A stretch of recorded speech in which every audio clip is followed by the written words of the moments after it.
Pessoal, tudo bem? Hoje eu vou trazer um assunto para vocês que é de bastante importância na prática. Imagine que você, que é estudante de medicina, está acompanhando uma consulta de uma mulher, por exemplo, que usa anticoncepcional oral, desses de mais baixa dosagem, que são os que mais se usam hoje praticamente, usando esse contraceptivo oral como método para não engravidar.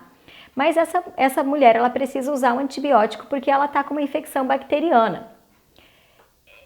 Nesse caso, do uso do anticoncepcional oral e um uso esporádico de um antibiótico, você sabe se o antibiótico pode realmente reduzir o efeito do anticoncepcional? É sobre isso que eu vou falar hoje. Então esse é um tema bem importante porque é comum na prática a gente ter pacientes com esse perfil. E a resposta para essa pergunta é que sim. Os anticoncepcionais podem sim perder o efeito quando a paciente fizer uso de alguns tipos de antibióticos, não todos. E também não são todas as pacientes que vão responder dessa maneira, correto? Então, para alguns casos, isso pode sim, isso já tem estudos mostrando que existem casos em que algumas mulheres que usavam anticoncepcionais orais, junto com tratamentos instalados de antibiótico terapia, tiveram perda da eficácia do contraceptivo oral e engravidaram. Então agora vamos ver o mecanismo que faz com que isso aconteça e quais são então os antibióticos que você mais precisa cuidar na prática. Então é isso que você precisa aprender.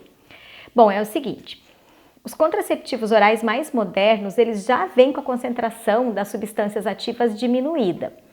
Tanto aquele derivado do progestágeno, quanto o derivado do estrogênio. Isso por quê? Porque isso minimiza os seus efeitos adversos, certo? Mantendo, claro, a eficácia, que é evitar a ovulação. Quando, em circunstâncias normais, essas concentrações mais baixas dos anticoncepcionais são bastante efetivas, em situações em que a gente usa um antibiótico, elas podem ficar alteradas. Então, na presença de antibióticos, os níveis hormonais que já são reduzidos, porque por causa da baixa dosagem, eles podem cair ainda mais, comprometendo a eficácia dos contraceptivos orais. Então, a redução da eficácia contraceptiva ocorre por um mecanismo único aqui, que é a da alteração da flora intestinal. Vamos entender um pouquinho melhor isso.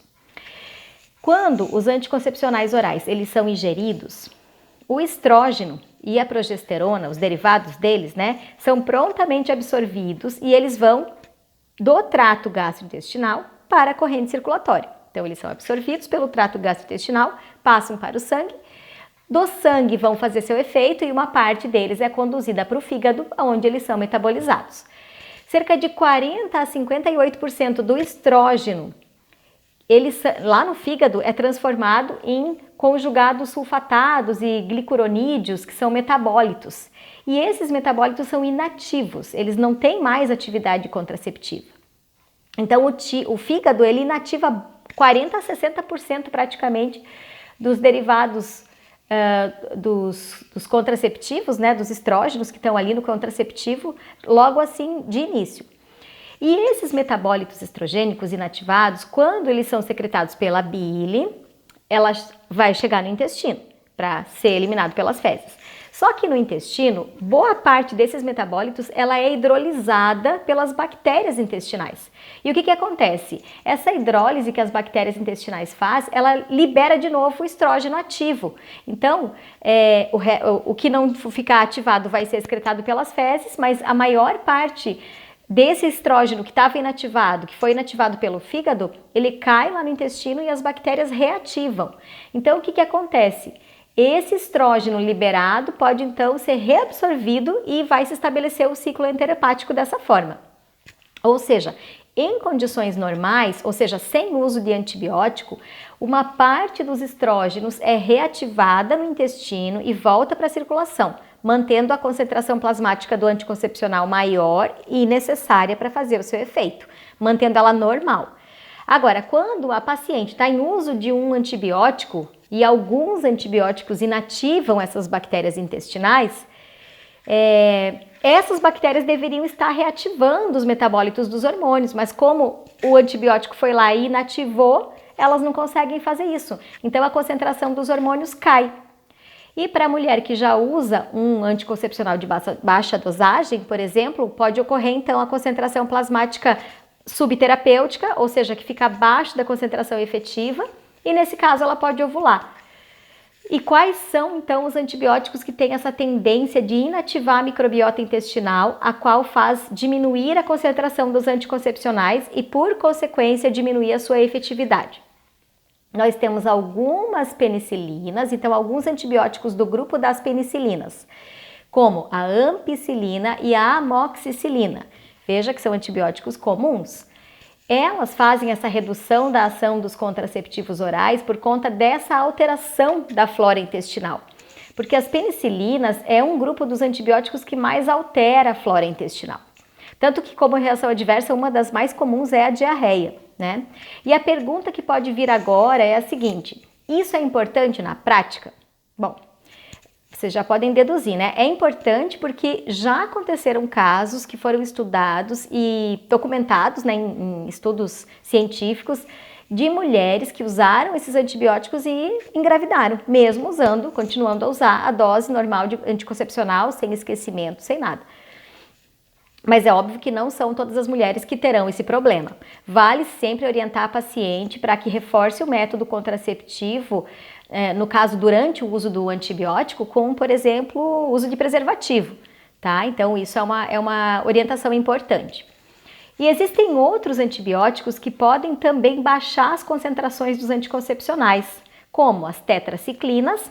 Aí entra, por exemplo, a doxiciclina, que é uma das que mais se usa hoje, né? Mas também tem outras tetraciclinas. E também a rifampicina, que é usada para o tratamento de tuberculose. Então, tanto as tetraciclinas quanto a rifampicina, elas fazem indução enzimática lá no fígado. Ou seja, aceleram o metabolismo de outros fármacos que passam pela mesma via do fígado de metabolização.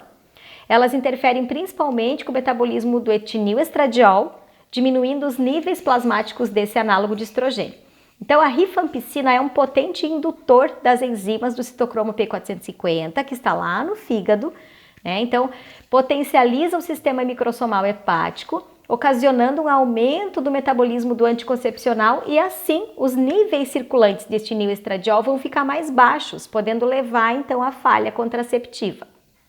Então, essa é uma outra explicação, um outro mecanismo de ação para a questão da interação entre anticoncepcionais e antibióticos, ok? Então, só para a gente poder ilustrar e verificar como uma única interação medicamentosa pode ser importante na prática. Então, veja como você pode aprender de um jeito fácil, de um jeito simples, o que é mais importante eu entender para que possa aplicá-la na prática quando eu estiver atendendo o meu paciente.